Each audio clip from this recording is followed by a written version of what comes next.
back to the Owatonna Coaches Show. This is a girls hockey segment and is brought to you by Youth First and our Owatonna Girls Hockey Association along with the OYHA, our Youth Hockey Association. We want to thank our girls hockey sponsors, Ag Power, Bremer Bank, Coles Electric, Culligan, Federated Insurance, Instaprints, who is the printer and designer for our hockey book this year, Oldenburg Photography, SPX OTC, Straight River Sports, Sign Pro, Truth Hardware, the Four Seasons Center, Trelo, and our Walzer Chevrolet Buick dealership, and thanks for their support of Owatonna Hockey, Owatonna Girls Hockey, and the Owatonna Coaches Show. And I'm here in the newly revamped junior high weight room. So with Coach Hunst, how are you today? Not too bad. Catching you in between classes here, so I appreciate that. That's okay to say that on camera. I'm not going to get you in trouble. No, not going to get in trouble at all. This is all part of my job. There you Teaching go. and coaching all work together. Awesome, that's great.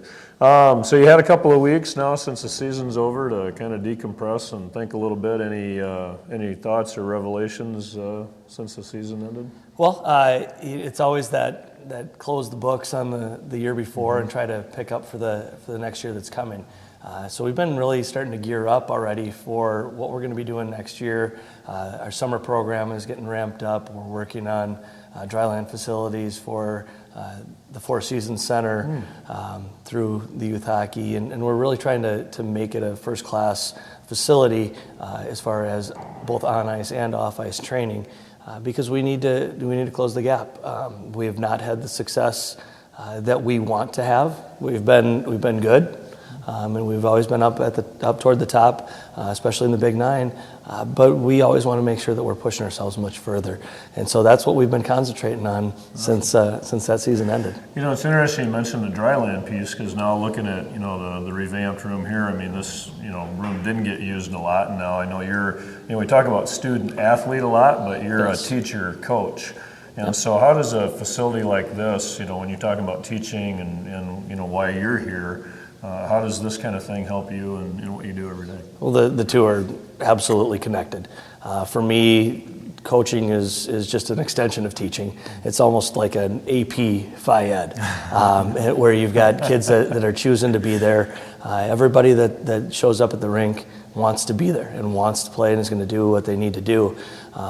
In the general education setting, you've got people that are they're doing what they have to do, but it's not something that they're really passionate about. And so we want to take those kids that are really interested and we want to push them to another level. It works out for them both physically and their development as a social being and intellectually as well. Looking around in here, we're clearing out some spaces. We're trying to make sure that we're updating, that we are taking advantage of all the studies that are out there, and we use those for both classroom teaching and also on the ice. Yeah, and I know one of our philosophies from a Youth First perspective is focusing on the development of a person first and athlete second, and then a potential like a hockey player or baseball player or whatever. That athletic piece, it seems like in general, is that's kind of missing today, and I bet you see that here in school too. It is. We're starting to lose some of that, and we do. We want to keep kids involved. We want them to be multi-sport athletes. It's one of the things that I really concentrate on with my hockey athletes is that I want them to be involved in as many sports as possible. I don't want them to quit sports so that they can train, because the chances are they're not going to really have that. If they don't have someplace that they have to be each day, that they're probably not going to continue working out.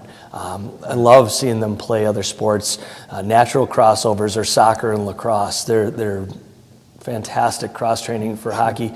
Same types of strategies, right. But there's a whole different group of kids. So you get a whole other social piece. They need to learn the nuances of those games, but it makes them better all around. And also, you look at what it does for them in their classes. They go to class. They can't miss school. When you're involved in sports, you need to go to school or you don't get to play. And I think sometimes that's overlooked, especially with the spring sports. You start to say, well, the kids are missing so much school because of sports. And I would argue that they're there every day. The only times that they're not there is when we take them out for a competition. And so it's a trade-off But a lot of those kids, I'm feeling a little tired today. I don't know. I'm a little sick, and they a lot of times they won't show up to school. Well, the athletes have to. Right. If they don't show up, they don't get to play, and everybody wants to play. Well, when we talk about some of the intangibles, or maybe they are tangibles, but in order to be in athletics and manage those, you learn things like time management and some of those other things. What are the other things that you think kids learn from that? When you mention time management, that's one of the biggest, as far as being disciplined enough to plan on what they need to do. They have to be students to be athletes, and sometimes we think, oh, they're just dumb jock.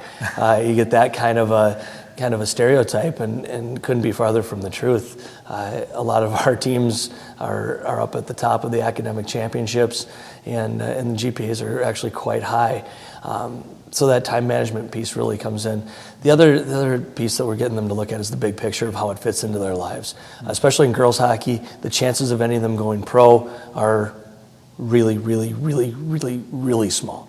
You had a goaltender, a female goaltender in the NHL, but I mean, it's not going to happen. Right. So life after hockey has to be more than just you trained and trained and trained and didn't really learn anything else. We need them to be intellectually making gains just like they are in their athletics, and when they do, we've created a well-rounded person.